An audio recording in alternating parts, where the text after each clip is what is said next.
오늘 성경 말씀은 마태복음 26장 26절부터 35절의 말씀을 우리 한 목소리로 합독하시겠습니다. 시작.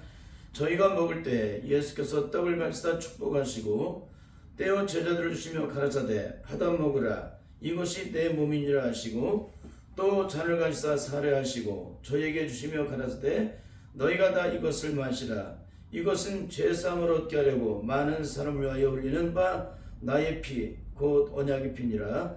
그러나 너희에게 이르노니 내가 포도나무에서 난 것을 이제부터 내 아버지의 나라에서 새 것으로 너희와 함께 마실 날까지 마시 아니하리라 하시니라. 이에 저희가 찬미하고 감난산으로 나아가니라. 때에 예수께서 제자들에게 이르시되 오늘 밤에 너희가 다 나를 버리리라. 기록된 바 내가 목자를 치리니 양의 떼가 흩어지리라 하였느니라. 그러나 내가 살아난 후에 너희보다 먼저 갈릴리로 가리라. 베드로가 대답하여 가로되 다 주를 버릴지라도 나는 언제든지 버리지 않겠나이다. 예수께서 가라사대 내가 진실로 내게 이르노니 오늘 밤 달 울기 전에 네가 3번 나를 부인하리라. 베드로가 가로되 내가 주와 함께 죽을지언정 주를 부인하지도 않겠나이다 하고 모든 줄도 이와 같이 말하니라. 아멘. 아멘. 한 주간도 주 안에서 평안하셨죠?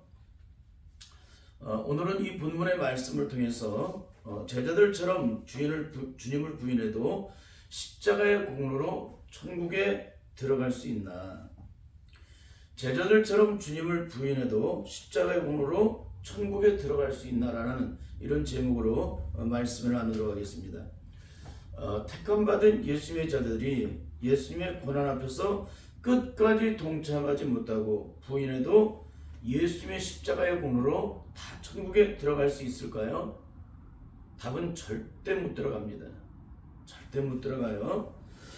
주님께서 인류를 위해 지신 십자가는 이 세상에서 그 어떤 환난과 고난의 시험의 고통이 찾아와도 끝까지 주님만을 바라보고 믿음을 지킨 자들에게만 그 영광이 임하게 되는 것이지 십자가를 피하거나 중도에 포기하는 자들에게는 절대 그 영광이 영광되지 못한다는 사실입니다. 그래서 사도 바울은 고린도전서 1장 18절의 말씀을 통해서 이렇게 증거해 주었습니다. 십자가의 도가 멸망하는 자들에게는 미련한 것이요 구원을 얻는 우리에게는 하나님의 능력이라. 십자가의 도가 멸망하는 자들에게 미련한 것이라는 거예요. 그러나 구원을 얻는 우리에게는 하나님의 능력이 되라고 말씀해 준 것입니다. 그러면 한국교회는 왜 너도 나도 이렇게 성경에서는 절대 들어갈 수 없는 그 나라를 다 들어간다고 말씀하고 있을까요? 그 이유는 오직 한 가지입니다. 우리의 구원의 주체가 되시는 성령으로 말미암아 구원을 받은 적이 단 한 번도 없기 때문에 그러는 거예요. 주님께서는 요한복음 16장을 통해서 우리가 죄가 무엇인지 의가 무엇인지 심판이 무엇인지에 대해서는 우리가 학문적으로 이론적으로 공부해서 배워서 그것을 깨달아서 알았을 뿐이지 영적으로는 절대 그 뜻이 무엇인지를 몰랐다는 거예요. 그래서 요한복음 16장을 통해서 진리의 성령, 이 진리의 성령이 오시면 우리를 진리 가운데로 인도하시는데 그 성령님께서 우리에게 가르치시는 한 가지가 있다면 뭐냐면은 그분이 죄가 무엇인지 의가 무엇인지 심판이 무엇인지에 대해서 증거해 주신다는 거예요. 그러니까 진짜 죄가 무엇인지를 가르쳐 주시고 어떻게 영적으로 의가 무엇인지 심판이 무엇인지를 이론적으로 지식적으로 죄악된 인간은 그것을 영적으로 알 수 없었는데 진리의 성령님이 오시면 영적으로 그것을 깨닫게 하신다는 거예요. 그러니까 성령을 받은 자, 성령으로 구원을 받은 자와 성령으로 구원을 받지 못한 자들은 그 살아가는 영적 세계가 철저하게 달라요. 성령으로 거듭난 사람은 그 죄의 기준, 의의 기준, 심판의 기준이 하나님 나라의 의의 법을 따라 그 기준이 세워지는데 오순절로 임하신 성령 능력을 받지 못하고 그 성령으로 구원받지 못한 자들은 하나님 나라의 의의 기준을 모르기 때문에 여전히 땅에 속한 육신에 속한 지식을 따라 육체를 따라 만들어진 지식을 따라 이해되는 영역을 깨달을 뿐이지 절대 영적으로는 깨달을 수가 없다는 거예요. 그러면 영적으로 깨닫지 못하면 어떻게 하는 거예요? 여전히 육신에 속한 채 사망에 매어서 결국은 멸망의 심판을 이룰 수밖에 없어요. 왜? 영적인 기준을 전혀 알지 못하기 때문에. 그래서 오순절에 임하신 성령의 능력을 받지 못하게 되면 절대 하나님의 구원의 의를 이룰 수가 없는 거예요. 여러분 이것을 잊지 마시길 바랍니다. 결국 오순절에 임하신 성령의 능력을 온전히 체험한 적이 단 한 사람도 없기 때문에 죄에 대해서, 의에 대해서, 심판에 대해서 세상을 책망하시겠다는 말씀을 전혀 영적으로 깨닫지 못하기 때문에 사도 바울처럼 두렵고 떨림으로 너희의 구원을 이루어가라는 말씀을 단 한순간도 영적으로 증거하지 못하는 거예요. 여러분 오늘날 한국교회 안에 두렵고 떨림으로 구원을 이루어가라는 설교를 들어보신 적이 있습니까? 이걸 매일 매 순간, 왜? 영적 전쟁은 어제로 끝난 게 아니라 매일 매 순간 내가 주님의 나라에 이를 때까지 끊임없이 영적 전쟁이 이루어지게 되는데, 악한 마귀는 우리가 받은 주님께로부터 받은 그 생명을 빼앗아 가려고 오늘도 이빨로 달려들고 있는데 어떻게 우리가 영적으로 깨어있지 않을 수가 있겠습니까? 그러니까는 매일 매 순간 우리는 두려워 떨림으로 그 구원을 이루어가야 돼요. 근데 이것을 한국교회가 증거하고 있습니까? 그런 설교하면 듣기 싫다고 그러죠. 제가 일전에 어떤 한 분을 통해서 그런 얘기를 들은 적이 있어요. 그분도 나름대로 성령의 능력의 맛을 보신 분 같아요. 근데 그분이 성도들에게 성령의 능력에 대해서 증거를 하니까 막 권사님들이 듣기 싫다고 좀 제발 그런 설교 하지 말고 다른 설교하라고 막 그러더래요. 왜 그렇게 얘기를 했을까요? 그 권사님들이 직분은 권사님이 되셨는데 성령을 받은 적이 전혀 없기 때문에 그래요. 그 능력이 무엇을 전혀 영적으로 경험하지 못했기 때문에 그런 거예요. 만일 그분들이 성령의 능력을 받았다면 매일 매 순간 강대상에서 성령의 불을 받으십시오, 능력을 받으십시오, 그 어느 속에 사십시오, 그래야 승리합니다라는 이런 설교를 받으면 어떻게 될까요? 할렐루야하고 아멘하고 주여 영광 받았어, 맨날 그러지 않겠어요? 왜? 오늘도 내가 연약해질 그쯤에 강대상에서 목사님이 성령을 받으라고, 능력을 받지 않으면 아무것도 할 수 없다라고 다시 한번 영적으로 각성을 시켜주시기 때문에 얼마나 고마워요. 그러니까 너무너무 안타까운 거예요. 근데 더 기가 막힌 것은 그 목사님이 권사님들이 그런 얘기를 막 난리를 치고 그러니까는 더 이상 설교를 안 하셨대요. 저는 그 목사님 너무나도 안타까웠습니다. 왜 그러냐면 이분은 진짜가 무엇인지 모르고 성령의 불에 쪼였을 뿐이지 진짜 오순절에 임하신 성령의 능력을 예수님의 제자들처럼 백신분들처럼 받은 적이 없기 때문에 그런 거예요. 여러분 성령은 불에 쪼이는 게 아닙니다. 그 불을 받아야만 그 능력이 비로소 나타나는 것입니다. 우리는 지난주에 인간의 한계를 뛰어넘는 죽어도 이해할 수 없는 시험이 찾아올 때 그럼에도 불구하고 그리 아니하실지라도 아브라함처럼 끝까지 믿음으로 순종하지 않아도 구원을 받을 수 있다라는 그런 제목으로 말씀을 나눴습니다. 과연 끝까지 믿음으로 순종하지 않아도 예수를 믿기만 하면 주님의 십자가의 권으로 다 천국에 들어갈 수 있을까요? 절대 못 들어갑니다. 절대 못 들어가요. 예수님이 인류에 베푸신 십자가의 구원의 영광은 그냥 믿는다고 임하는 것이 아니라는 거예요. 반드시 믿음의 조상 아브라함이 독자 이삭을 제물로 바치라는 명령을 하실 때 하나님의 약속을 끝까지 바라보고 믿음으로 순종함으로 하나님의 의를 온전히 드러낼 때 비로소 의롭다 영심을 받은 것처럼 누구든지 아브라함처럼 예수님이 베푸신 십자가의 그 능력을 온전히 바라고 끝까지 믿음을 지킬 때 아브라함이 임한 구원의 영광, 그 영광이 내게도 임한다는 거예요. 하나님께서 아브라함을 의롭다 여기신 것처럼 우리를 의롭게 여기신다는 거예요. 그러니까 누구든지 아브라함처럼 하나님을 바라보지 않는 자, 끝까지 바라보고 믿음으로 순종하지 않는 자는 절대 구원을 받을 수가 없다는 거예요. 그것을 사도 바울이 로마 4장을 통해서 증거를 해주고 있는 것입니다. 그러므로 오늘 우리가 구원을 받을 수 있는 가장 중요한 영적인 단계는 아브라함이 하나님의 부르심을 받고 본토 친정 아버집을 떠날 때가 아니라는 거예요.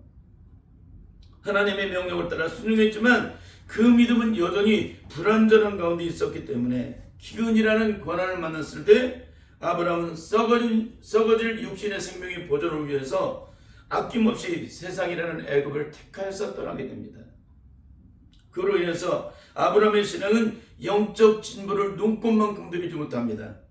오히려 죽도록 고생하고 아내를 빼앗기만 하고 또다시 원위치 않은 기가 막힌 결국을 맞이하게 됩니다. 여러분 우리는 절대 이런 신앙생활을 해서 안 돼요. 우리가 믿음의 길을 가다가 격길로 가고 딴 길로 가게 되면 하나님은 수많은 대가를 치르게 하시고 그 끈은 원이 지나게 하세요. 그러니까 어떤 시험과 난과 고난이 찾아도 끝까지 믿음으로 승리를 이루어야 돼요. 7번 넘어져도 8번 일어나서 주님을 바라보고 걸어가야 한다는 거예요. 그게 의인된 삶이라는 것입니다. 만일 아브라함이 이때 죽었다면 어떻게 되었을까요? 천국에 들어갔을까요? 절대 못 들어갔습니다. 중도에 포기하는 자는 이미 영적으로 실패한 자이기 때문에 절대 하나님 나라 영광에 들어갈 수가 없다는 거예요. 여러분, 중도의 믿음이 실패된 자가 천국에 들어갈 수 있습니까? 절대 못 들어가요. 근데 한국교회는 뭐라고 합니까? 들어갈 수 있다라고 증거하니까 이게 이렇게 영적으로 심각하게 해서 매일 매 순간 이 말씀을 증거하고 있는 거예요. 아무리 증거를 해도 이 말씀을 수용을 안 해요. 성경에 나와 있는 말씀대로 주님께서 예수 믿는 자들이 증거된 이 말씀을 증거하고 있는데도 전혀 믿지 않는 거예요. 왜? 교회에서 학문적으로 문자적으로 이론적으로 시적으로 가르칠 때 그것이 머릿속에 들어가서 각인이 되어서 뿌리를 받고 굳어졌기 때문에 그래요. 너무나 처참한 얘기죠. 이런 얘기들이 영적으로 들려줘야 돼요. 구원에 대해서 누가 얘기를 하면 내가 귀를 기울여야 돼. 내가 지금 구원을 이뤄나가는 것이 분명한 것인가? 내가 올바로 걸어가고 있는 것인가? 철저히 영적으로 살피고 또 살피고 또 살피고 돌아보고 또 돌아보는데 우리는 지금 구원받았다고 하면서도 어떻게 합니까? 이런 말씀이 증거될 때 내 구원이 진짜인지를 살펴보는 사람이 얼마나 있냐는 거예요. 이걸 살펴보지 않으면 절대 하나님의 영광을 볼 수가 없습니다. 하나님의 부르심을 입은 지 10년이 되는 85세 때에도 아브라함의 믿음은 절대 천국에 들어갈 수가 없었습니다. 그 이유는 너와의 언약은 영원히 변천하고 말씀하셨음에 불구하고 아브라함은 여전히 육신의 지배를 받는 사람이었습니다. 그래서 몸종 하가를 통해서 후손을 유인하는 아내 사라의 말에 그대로 엎드러져서 육신의 자녀 이스마엘을 낳게 됩니다. 하나님의 말씀에 불순종한 대가가 육신의 자녀 이스마엘을 낳은 거예요. 이처럼 아무리 생명을 다해 순종을 하는 헌신이 있다 할지라도 이렇게 하나님 말씀대로 순종하지 않고 중도에 포기하는 믿음은 절대 하나님의 영광을 보지 못한다는 거예요. 여러분, 이것을 잊지 마시길 바라요. 이처럼 하나님께서 의롭다 여기시는 믿음의 영적 기준은 모든 약속이 다 파괴되어도 끝까지 하나님의 약속을 믿고 바라보고 순종하는 자에게만이 그 영광이 임한다는 사실입니다. 그런 의미에서 지금 한국교회에서 증거되고 있는 모든 구원은 절대 하나님의 영광의 의의가 될 수 없다는 사실을 잊지 마시길 바라요. 왜 그럴까요? 구원의 참된 영광은 철저한 회개 속에서 구원의 참된 생명을 얻은 자들이 악한 마귀가 지배하는 세상 속에서 끝까지 믿음의 선한 싸움을 싸우고 달려갈 길을 마치기까지 그 믿음을 지킨 자들에게만이 그 영광이 임하는 것이기 때문에 그런 거예요. 그 영광이 임해요. 그런데 오늘날 한국교회 영적인 심각한 무엇일까요? 우리를 죄에서 180도로 완전히 돌이키게 만드는 구원에 이르는 회개를 했다고 말을 하면서도 여전히 그 죄악된 길을 똑같이 걸어가고 있음에도 불구하고 내가 영원한 구원의 생명을 얻었다고 착각하게 만들고 있다는 거예요. 여러분, 이렇게 해서는 절대 안 되잖아요.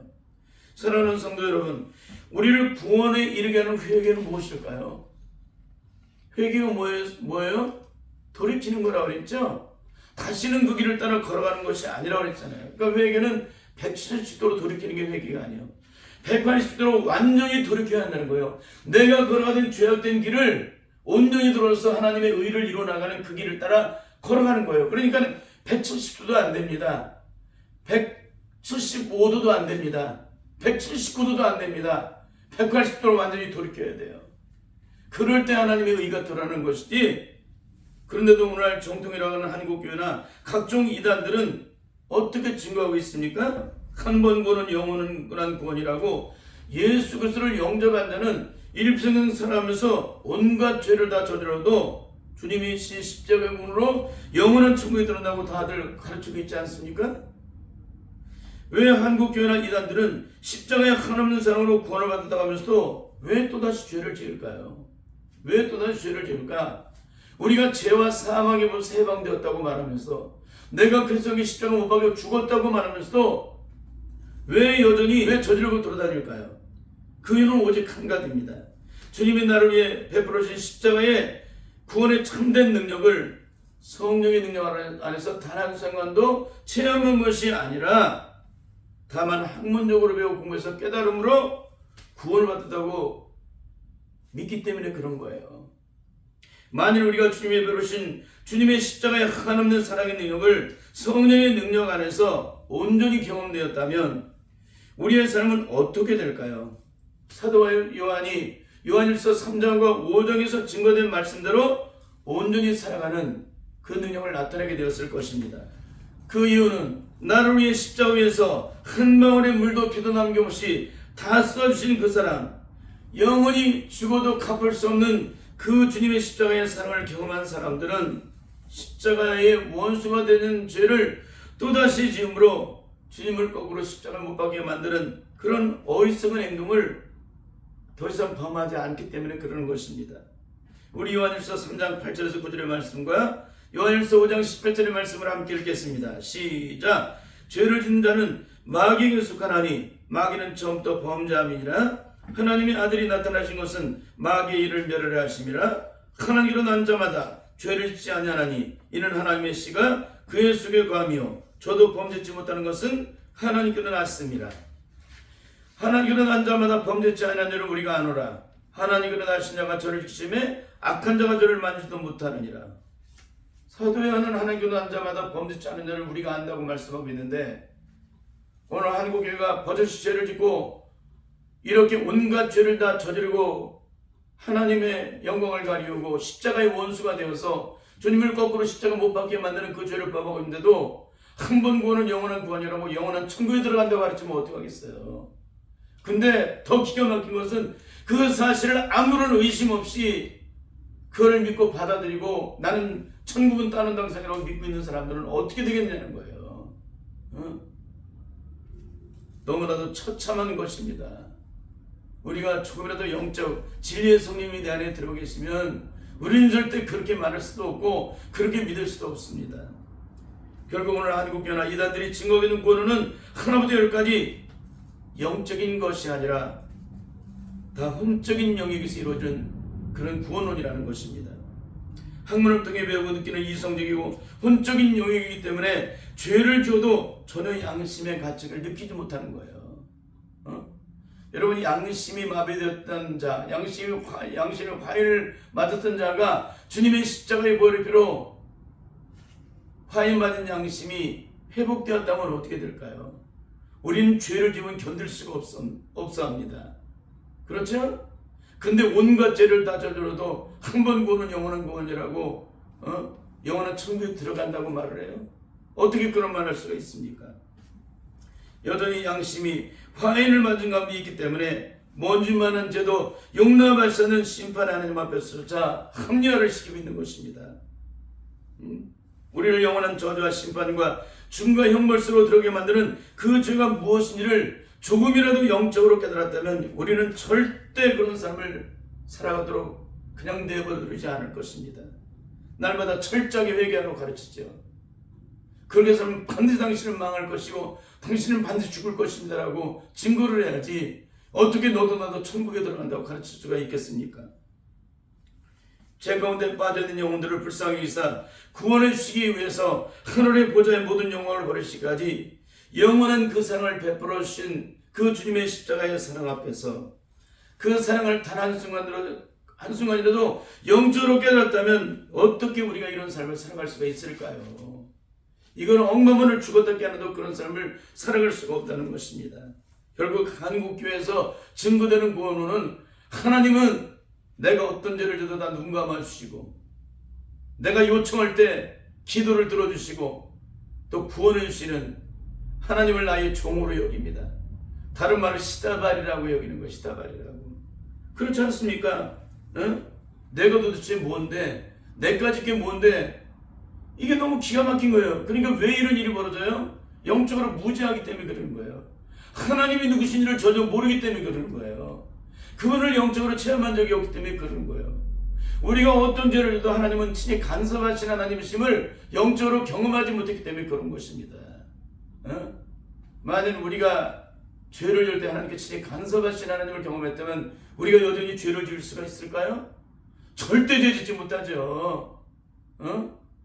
그런데 일평생을 살아가면서 예수 그리스도를 믿었지만 단 한순간도 영적으로 주님을 만난 적이 없기 때문에 우리가 죄를 지어도 하나님께서 친히 간섭하신다는, 하나님의 특단전제를 간섭하신다는 사실을 경험한 적이 없기 때문에, 다른 말로 택함을 받은 적이 없기 때문에, 주님을 영접한 적이 없기 때문에 이런 처참한 결국을 맞이하는 거예요. 이런 처참한 행동을 하는 것입니다. 결국 한국교회 조정들아, 예단들 대부분은 철저한 회개 속에 용서를 받은 그런 십자가의 구원의 영광을 단 한순간도 영적으로 경험한 적이 없기 때문에 이렇게 무슨 죄를 져도 십자가의 공로로 과거 이제 현재 이제 미래적에 다 청산받았기 때문에 천국에 들어간다고 가르치고 있는 것입니다. 여러분, 이것은 뭐예요? 너도 나도 망하게 만드는 거예요. 이 말씀 듣고 믿고 웃고 오늘도 아무것도 느끼지 못하되 돌아다니는 사람은 어떻게 될까요? 사도 바울은 두렵고 떨림으로 너희 구원을 이루어가라고 크게도 증거를 하고 있는데도 우리는 그 말씀을 전혀 들리지 않아요. 그럼 예수 믿으면 천국 간다는 그 얘기밖에 들리지 않아. 어떤 죄를 져도 천국 간다. 오늘 말씀은 예수님께서 십자가의 고난을 당하시던 이 땅에서 마지막 성자식을 베풀으시는 말씀입니다. 이 말씀은 택함받은 주님의 제자들이 고난과 시험 앞에서 어떻게 살아가야만 영원한 구원을 받으시는지에 대한 말씀을, 그 영적 기준을 세워주고 있는 말씀이에요. 오늘 말씀을 살펴보면은 예수님께서는 31절 통해서 이렇게 말씀하셨습니다. 오늘 밤 너희가 다 나를 버리리라. 오늘 밤에 너희가 다 나를 버리리라. 그러자 베드로는 이렇게 고백을 합니다. 다 주를 버릴지라도 나는 언제든지 버리지 않겠나이다. 그러자 예수님께서는 베드로를 향해 이렇게 말씀하십니다. 오늘 밤 달 굴기 전에 네가 3번 나를 부인하리라. 그러자 베드로는 이렇게 말합니다. 내가 주와 함께 죽을지언정 주를 부인하지도 않겠나이다 하고 모든 제자들도 이와 같이 말하니라. 이것은 베드로를 비롯해서 제자들이 얼마나 주님을 사랑하는지, 자신의 생명보다 더 귀하게 주님을 사랑한다는 것을 여기서 보여주고 있습니다. 그런데 이들의 결국은 어떻게 되었을까요? 가룟 유다는 은삼십에 예수님을 팔아먹게 됩니다. 나머지 11명의 제자들은 예수님의 고난을 받으실 때 예수님을 저주하면서까지 부인을 하게 됩니다. 여러분, 이것이 이성적인 혼적인 신앙인들의 결국이에요. 오순절에 임하신 성령의 능력을 받지 못한 자들의 영적인 결국이라는 거예요. 영이 아니라 육신의 소욕이 지배를 하고 있으면 아무런 영적인 능력이 되지 못하기 때문에 시험과 환난이 찾아오게 되면 내 마음의 의지와 결정과 상관없이 눈에 보이는 악한 마귀 세력이 공격에 속수무책으로 무너지게 된다는 사실을 우리에게 가르쳐 주시는 말씀이에요. 그래서 육신의 고난이 찾아올 때에 자신의 의지와 결단과 다짐과 상관없이 육체의 생명을 보존하고자 주님을 저주하면서까지 부인하게 된다는 것입니다. 질문하겠습니다. 예수님의 제자들이 만일 이때 죽었다면 이들은 다 천국에 들어갈 수 있었을까요? 절대 못 들어갔습니다. 그 이유는 오직 한 가지입니다. 하나님께서 친히 믿음의 성 아브라함을 통해 세워주신 구원의 믿음의 영적 기준에서 다 미달되기 때문에 그런 거예요. 영적인 쪽에서 다 미달이 되었다. 그러면 이들은 언제 하나님 나라 영광에 들어갈 수 있었을까요? 오순절에 임하신 성령의 능력을 받고 그 어떤 죽음과 고통과 고난이 찾아와도 주님이신 십자가의 사랑으로 모든 것을 다 이기고 하나님의 의를 온전히 드러낼 때 비로소 들어가게 됩니다. 그래서 오늘 우리가 반드시 받아야 할 능력은 오순절에 임하신 성령의 능력을 반드시 받아야 된다는 거예요. 불에 쪼이지 말고, 그 불에 쪼인 자가 되지 말고 반드시 그 능력을 받아야 한다는 거예요. 진짜 받아야 한다. 그래야 비로소 아브라함이 이삭을 죽이기까지 온전히 순종함으로 하나님의 의를 나타내어서 하나님께 영광을 드리는 것 같이 우리도 아브라함처럼 그렇게 믿음으로 순종해서 하나님의 의를 온전히 드러내는 삶을 살아가게 된다는 사실입니다. 사랑하는 성도 여러분, 예수님의 제자들처럼 예수님을 부인해도 예수님이 신 십자가의 공로로 영원한 천국에 들어갈 수 있을까요? 절대 못 들어갑니다. 반드시 사망 권세를 깨뜨리시고 죽으면서 부활하신 예수 그리스도의 영을 받아 이 땅 위에서 그 어떤 시험에 처다도 아브라함처럼 성령을 받은 예수님의 제자들처럼 끝까지 승리함으로 하나님의 영광을 보는 복된 삶을 살아가시기를 예수님의 이름으로 간절히 축원합니다. 아멘.